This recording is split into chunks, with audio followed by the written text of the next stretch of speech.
ஓம் சிவாய நமக நம சிவாய. வாழ்க வளமுடன். அனைவருக்கும் வணக்கம். ஸ்ரீ பாலாஜி ஜோதிட மையத்தின் சார்பாக உங்கள் அனைவரையும் வரவேற்கிறேன். இன்னைக்கு நாம் பார்க்க போகிறது ஒன்றுக்கு மேற்பட்ட திருமணம் ஏன் ஒருத்தருக்கு நடக்குது அப்படின்னு. ஒன்றுக்கு மேற்பட்ட திருமணம் ஏன் ஒருத்தருக்கு நடக்குது அப்படின்னு பார்க்க போகிறோம். இப்போ பாருங்கள்,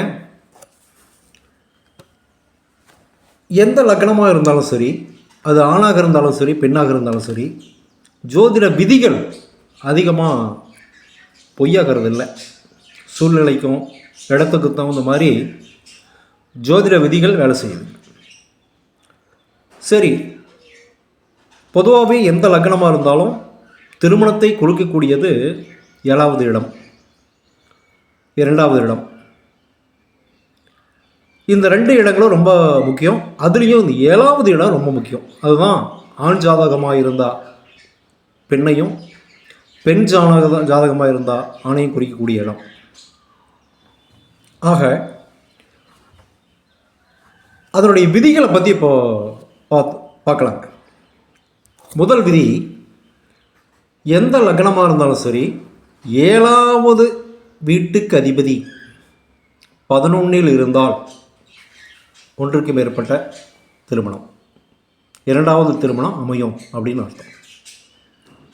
7வது வீட்டு அதிபதி 11 இருந்தால், 11ஆம் இடத்துல இருந்தால், எந்த லக்னமாக இருந்தாலும் சரி.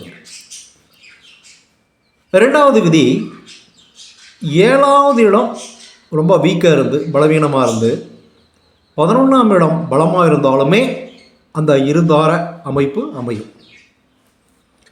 3வது விதி, 7வது இடத்துல 7வது பாவத்தில் வக்ர கிரகங்கள் இருந்ததுன்னா,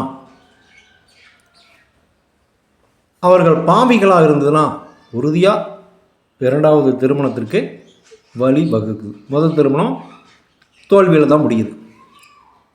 7வது வீட்டில் வக்ர கிரகங்கள் பாவிகள், சனி செவ்வாய் ராகு, முக்கியமாக சொல்லப்போனால் சனி செவ்வாய் அல்லது ராகு, இந்த 3ல் ஏதாவது 2 கிரகங்கள் வக்ரமாகி நினைச்சுன்னு வச்சுங்களேன், 2வது திருமணத்திற்கு வழி கிடைக்கும்.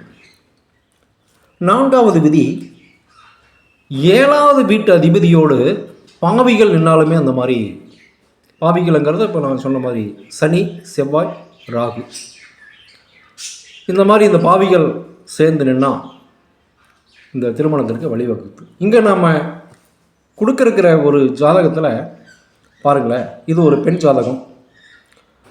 இந்த ஜாதகம் சிம்மராசி, மீன லக்னம், 2ஆம் இடத்துல சுக்கிரன் மாந்தி, 4ஆம் இடத்துல செவ்வாய், 6ல் சந்திரன் ராகு, 11ல் குரு புதன் சனி, 12ல் சூரியனும் கேதுவும். இப்போ நம்ம விதிகள் படியே பார்க்கலாங்களே. முதல் விதி என்ன? 7ஆம் அதிபதி 11. இந்த லக்னம் மீன லக்னம், 7ஆம் அதிபதி புதன் எங்கே இருக்கார் பாருங்க, 10 11 இருக்கிறார். சரி பூச்சா, 7ஆம் அதிபதி 11. முதல் விதியை நமக்கு கரெக்டாக வந்துடுது. 2வது, 7வது இடம் பலவீனம். பாருங்க, செவ்வாய் பகவான் 7ஆம் இடத்தை பார்க்குறார். செவ்வாய் பார்க்குறார், குரு பகவானும் பார்க்குறார், தன்னுடைய 9ஆம் பார்வை பார்க்குறார். ஆனால் குரு எப்படி பார்க்குறார்? சனியோட சேர்ந்து கெட்டு போய் நீச்சமாகி பார்க்குறார். ஆக இந்த 7ஆம் இடம் கெட்டுப்போச்சு, 7ஆம் அதிபதியும் கெட்டுப்போச்சு. எப்படி? சனி நீச்ச குருவோட சேர்ந்து கெட்டு விட்டது. 11ஆம் இடம் சனி ஸ்ட்ராங்காக இருக்குது பாருங்கள், சனி ஆட்சியில் இருக்கார், சனி ஆட்சியில். ஆக 7ஆம் இடம் பலம் குறைந்து 11ஆம் இடம் பலம் அதிகமாக இருக்குது. ஆக இந்த 2 விதிகள் படியுமே இந்த ஜாதகர் உறுதியாக 2வது திருமணம் செஞ்சாகணும் அப்படின்னு. இது பெண் ஜாதகம் அப்படின்னு நமக்கு தெரியுது.